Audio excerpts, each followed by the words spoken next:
welcome to another episode of I'm Reviewing Here, a podcast where I, Matthew Bussey, am watching and reviewing Sight and Sound's top greatest movies of all time.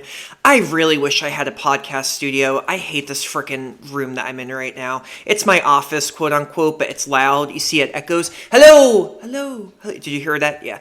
So, wow, I'm back, and this is totally unfiltered. I'm not gonna go back and edit anything. I used to do that in the past because I just can't shut up sometimes, but I'm not going to do it. So, wow, it's good to be back. Yes, I did post a short little update not last week. When is this? I'm so out of loop. I don't remember how this works. What's a podcast? Yes, okay. I don't want to dwell on it for that long, but for those of you who are new and just listening to this podcast, I mean, it's kind of weird that you're starting right in the middle, but it's fine. Hi, I'm Matt. Nice to meet you. It doesn't make any sense. But yes, so let's just start from the beginning. I started this podcast in early 2023. Every 10 years, beginning in 1952, I believe, Sight and Sound, that's when I started this podcast. It feels like that's what I was going to say. Sight and Sound announces the top greatest movies of all time. They reach out to all these film critics and film curators and film programmers, and they ask them to submit what they believe are the greatest movies of all time. And every 10 years, they unveil the list. So in 2022, they unveiled the list. I am a podcast fanatic, like unhealthy nerd. Like I should be in the psych ward for how obsessed I am with podcasts, and also for how weird I am in general, and how much I just love to talk out loud incessantly. So I started this podcast in 2023 where I went through the list from the bottom to the top. I got to 50 episodes, and then I got so worn out, so tired, and just so busy with things going on in my personal life, and I've been open with my anxiety disorders and everything. I mean, have I? I don't remember. Well, you know now. So I kind of decided to put this on pause, and I didn't even leave a warning or a sign or anything that I was stopping this. But you know what I didn't stop doing? I didn't stop going through Sight and Sound's list. So I've been continuing to watch these movies since the last episode, which was in like June, I think. I've gotten through at least like 25 to 30 more movies on the list, and I'm continuing. So I promised myself I wasn't going to get into why I stopped podcasting last year, but I had to, because it's been on me for a while and I missed it. And you know what? If I'm bad in this episode, then cut me some slack, Jack. All right? It's been, since June. It's like I said. So it is good to be back, though. I am back. I'm loud still. I'm echoing. It is the first week of January when I'm recording this. It is a rainy-ass day here in Philadelphia. You can probably hear the rain if you listen closely. It's like, psst. I hate it. I hate it so much. I hate the rain in the winter. God, it should be illegal. But you know what? Let's just get started. Enough small talk. Today, after a very long time, I'm very excited to be reviewing again. And the first movie, I believe this is movie 51. But again, it's from the bottom to the top, so it's not movie 51. I'm taking you all to Scotland, and we're going to talk about a very, very pleasant movie called I Know Where I'm Going. But actually, there's an exclamation point, so it's called I'm not going to scream it. Take a listen. I'm going to be married. Robert Derringer's one of the wealthiest men in England. Must be nearly as old as I am. Everything's arranged. We're going to be married on an island called Killoran. Takes a day and a night to get there. Don't worry about me. I know where I'm going.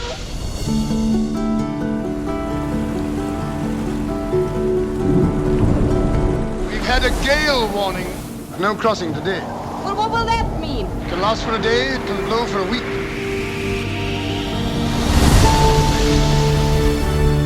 It looks so near. In half an hour we could be there. In less than a second you could get from this world into the next. You must think I'm awful, breaking my neck to marry a rich man. You think you know better than folk who've lived here all their lives? I'm on the brink of losing everything I've ever wanted.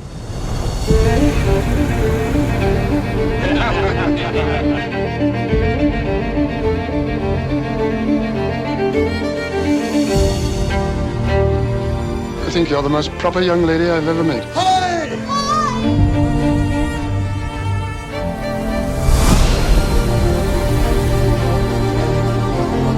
nothing is stronger than true love.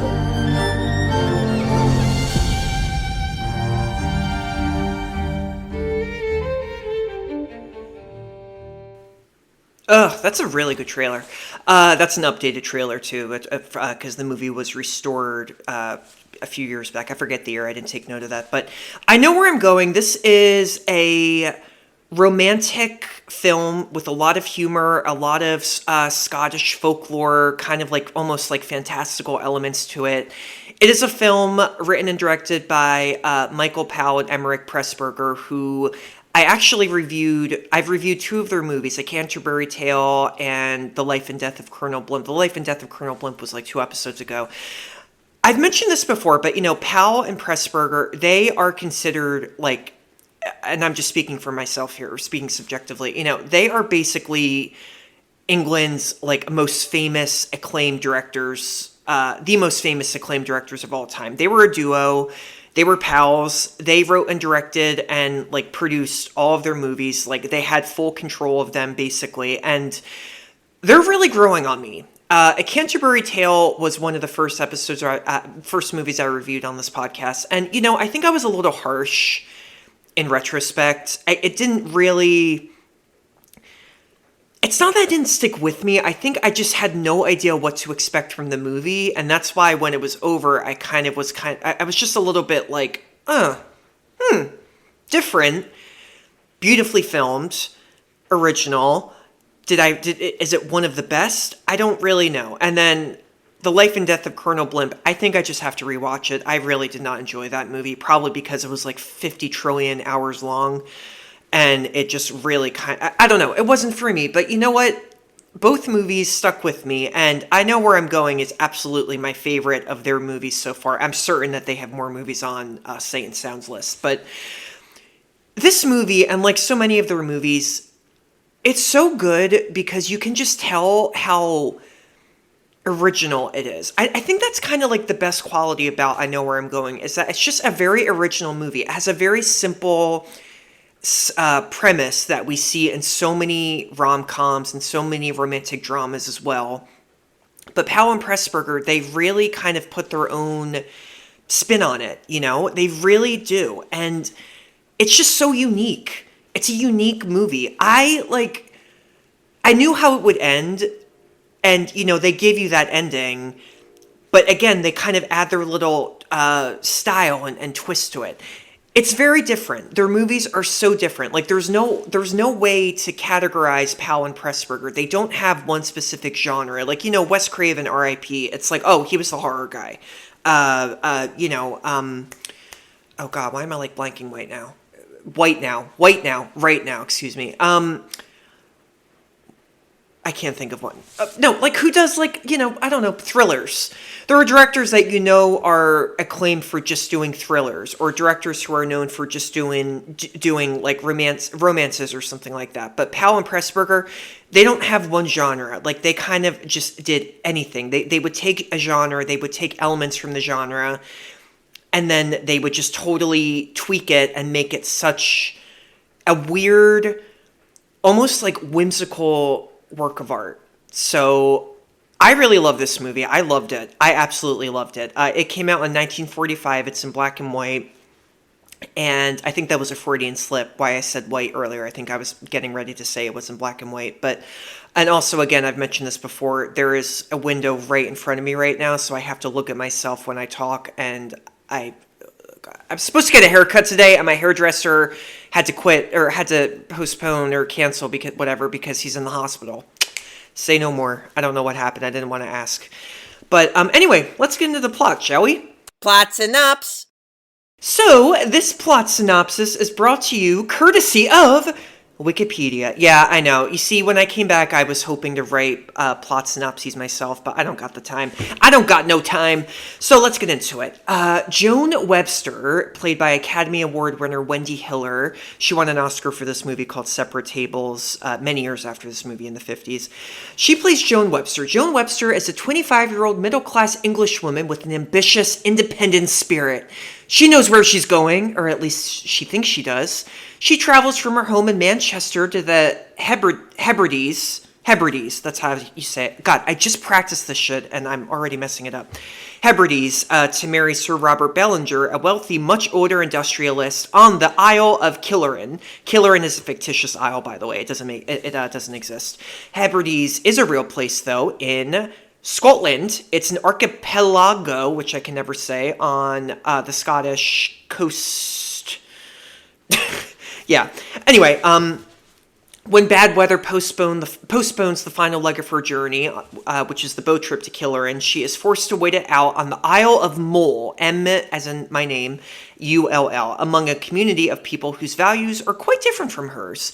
There she meets Torquil, oh my god, that's hard to say. Yeah, there are a lot of words that are hard to say in this. Torquil McNeil, played by Roger Livesey, who was in The Life and Death of Colonel Blimp, a naval officer trying to go home to Killerin while on shore leave. They are sheltered for the night in the nearby home of Torquil's friend, Katrina Potts. Joan suggests to Katrina that she could sell her property to get money, and Katrina replies, "Money isn't everything." The next day, on their way to catch a bus to Tobermory, where she can call Bellinger by radio, they come upon the ruins of Moy Castle. I hope I'm saying that right. Joan wants to take a look inside, but Torquil refuses to go in when she reminds him that the terrible curse associated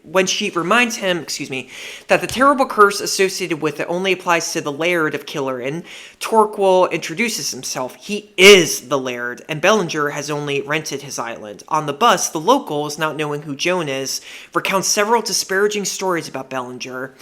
At the Coast Guard station in Tobermory, Joan places a call to Bellinger on Killerin. Joan and Torquil stay at the Western Isles Hotel in Tobermory.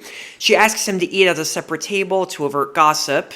As the bad weather worsens into a full-scale gale, I like that word, Torquil spends more time with Joan, who becomes increasingly torn between her ambition and her growing attraction to him. When Joan visits Croish, I can't say it. She is surprised to re-encounter Torquil, who feigns not to know her in the presence of others, among them Bellinger's friends. She and Torquil attend a ceilidh.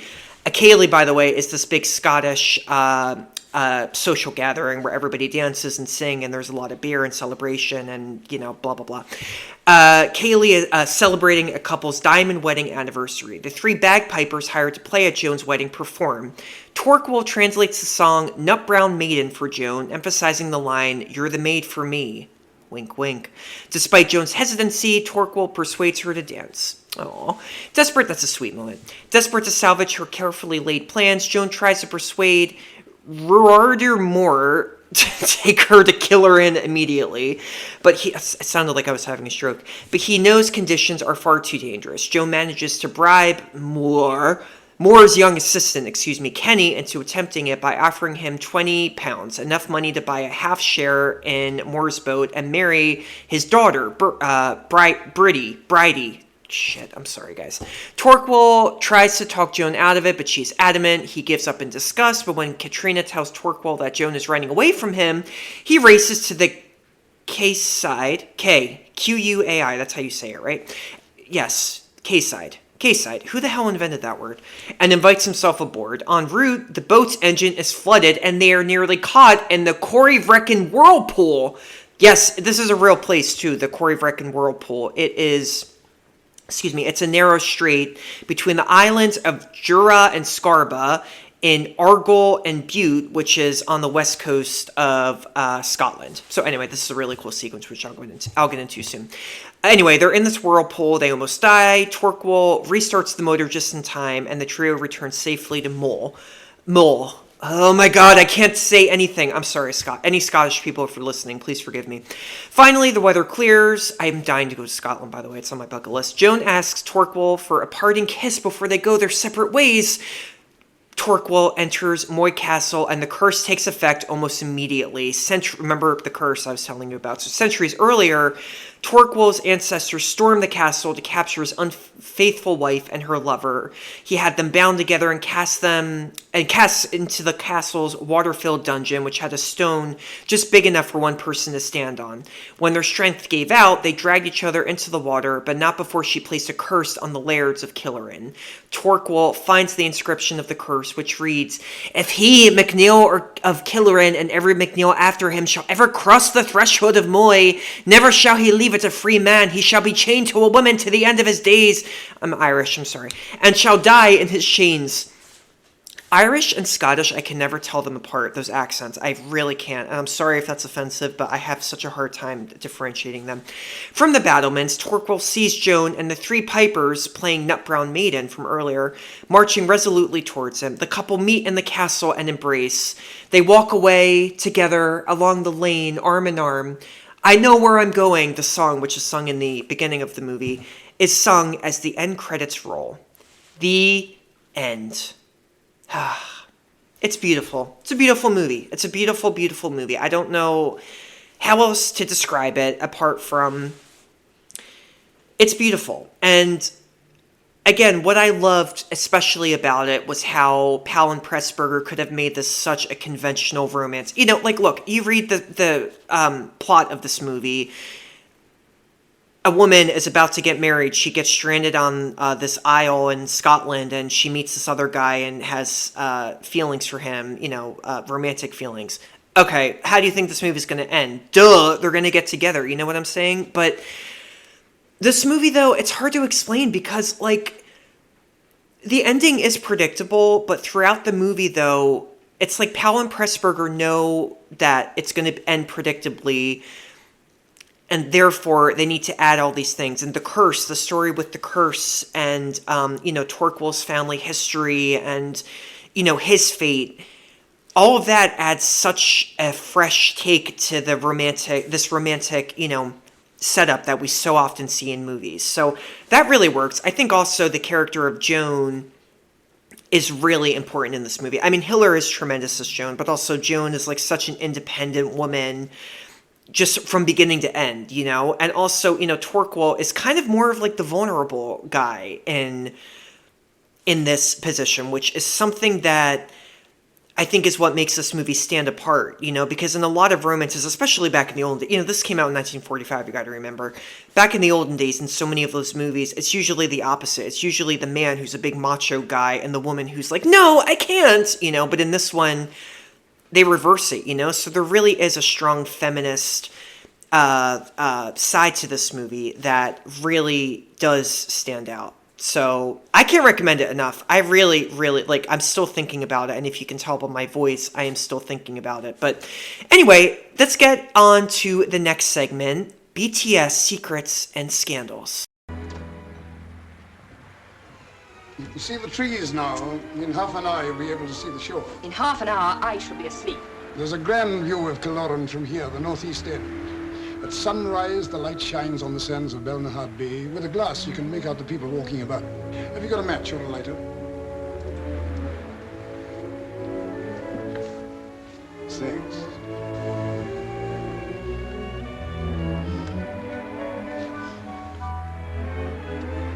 Thank you. BTS Secrets and Scandals, also known as Trivia. Originally, when I recorded that little, noise, oh my God, what's it called? Why am I blanking right now? It's the rain. I just realized, so I have to let my dog out, and I have to go out in this rain, and I'm really, really scared, and I don't want to do it. Trivia, what was I saying? Yeah, when I originally recorded that little, sentence, I said it in a sexual, flirtatious voice, but I don't want to be stupid. I'm stupid enough already.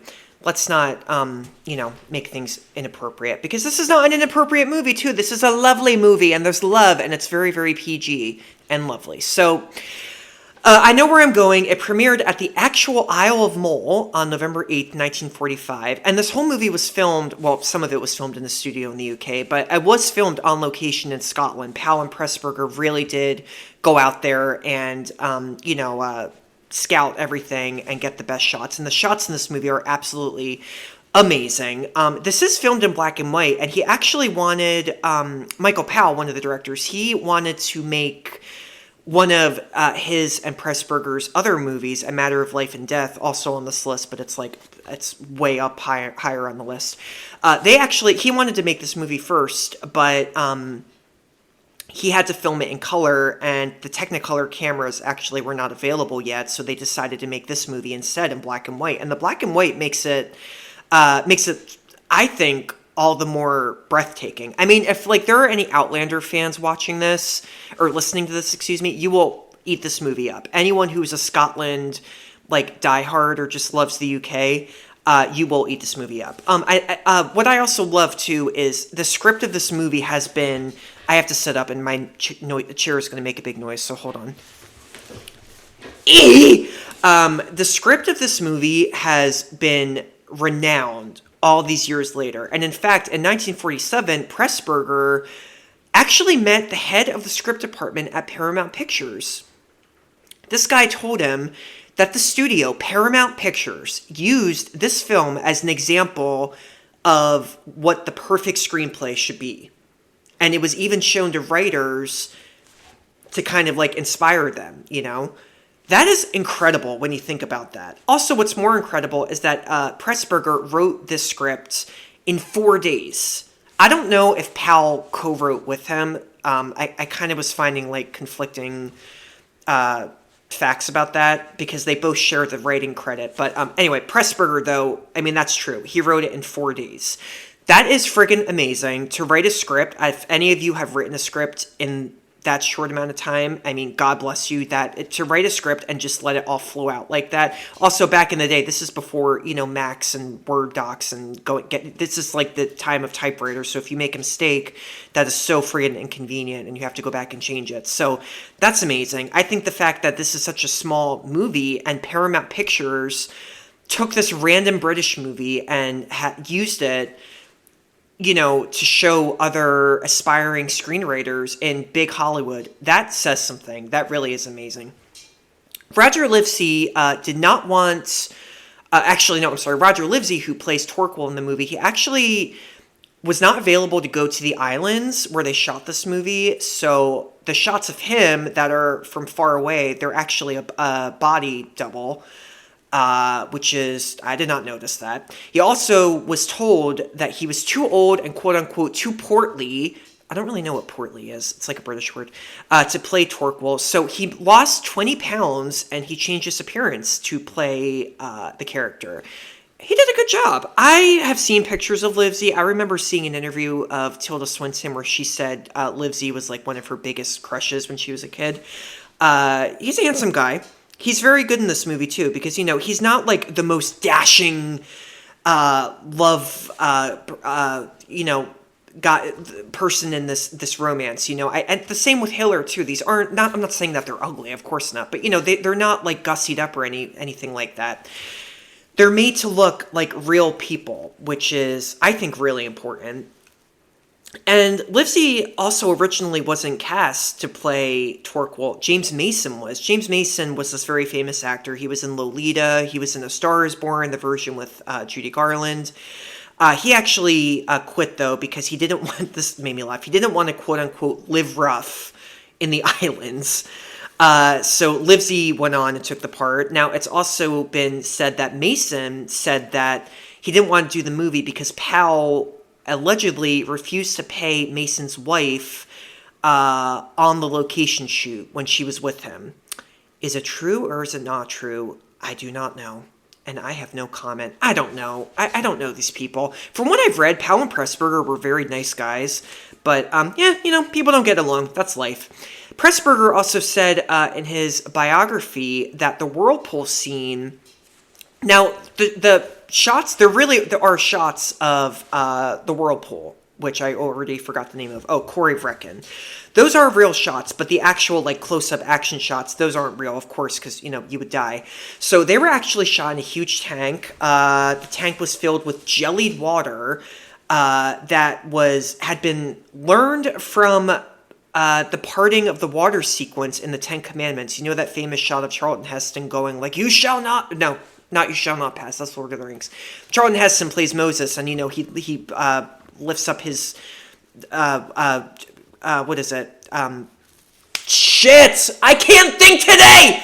Ugh! It's the goddamn water. The rain. It is distracting me so much. But long story short, yes, that was filmed in a tank.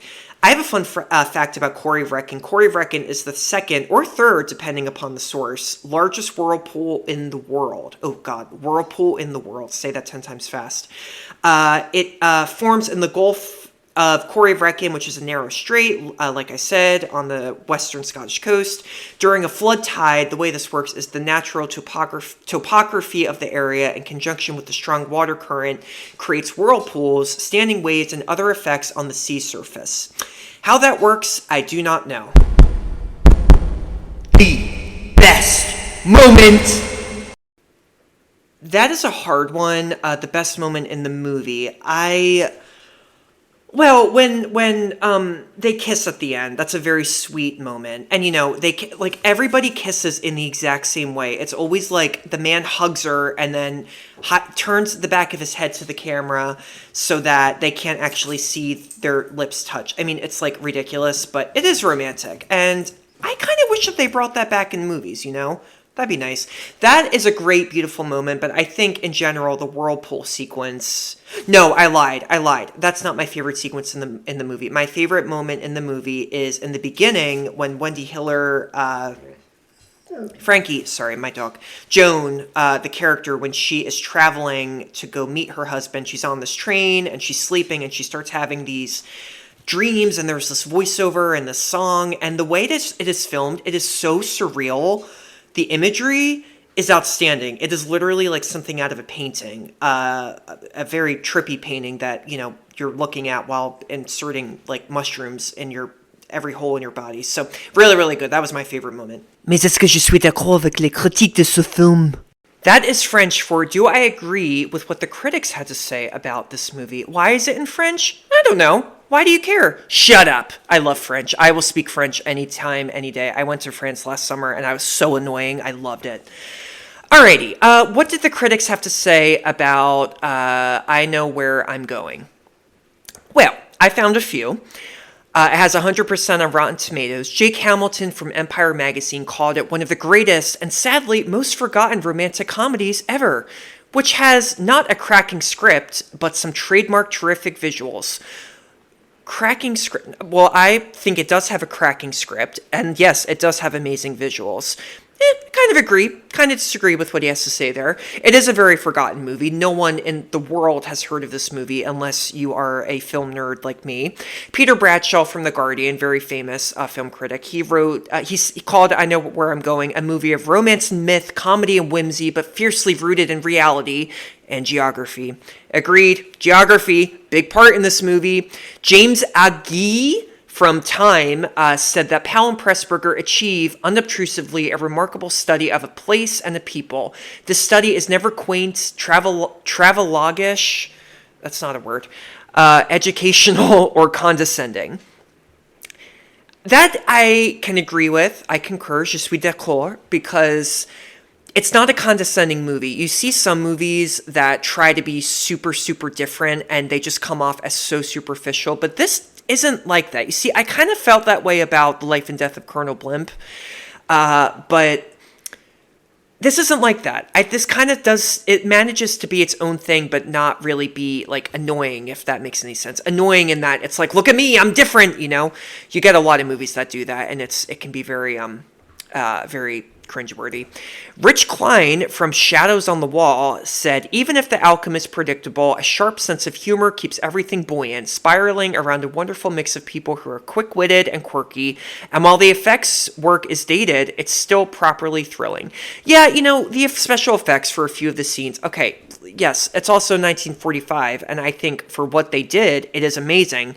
When Joan and Torquil are on that boat and the whirlpool is almost sucking them down into its hole, it does not look like a green screen. It also does not look like they're in a tank. That looks like the real thing, and I fell for it. And you know what? I got cold, and I'm also having, like, I feel like, I was going to say I feel wet just thinking about it, but that sounds wrong.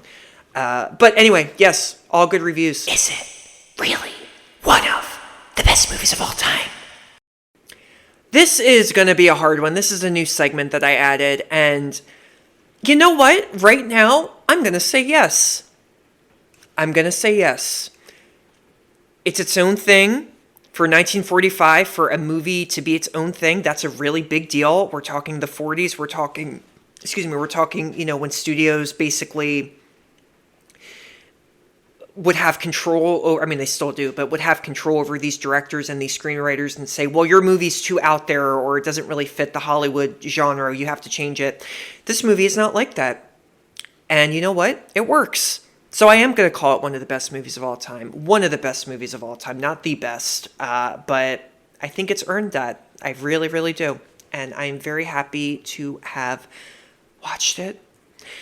And I'm going to go watch it again. No, I'm not. I'm recording this the week that Gypsy Road Blanchard's docuseries, is on Lifetime. And I know I love true crime, so I've just been I'm obsessed with that. So I already watched the 2 episodes and I'm ready to watch the next 2, but they're not ready yet. So thank you all for tuning in to this episode. I will see you next time. I'm going to end the episode with some words of wisdom. Get your ass off the couch and go to the movies, okay? Go to the frickin' movies. Stop streaming stuff. If you have to get a babysitter, but you can't get a babysitter and you have kids, I will babysit for you, okay? I do not mind. Just go to the movies. Stop streaming. That's all. Bye-bye.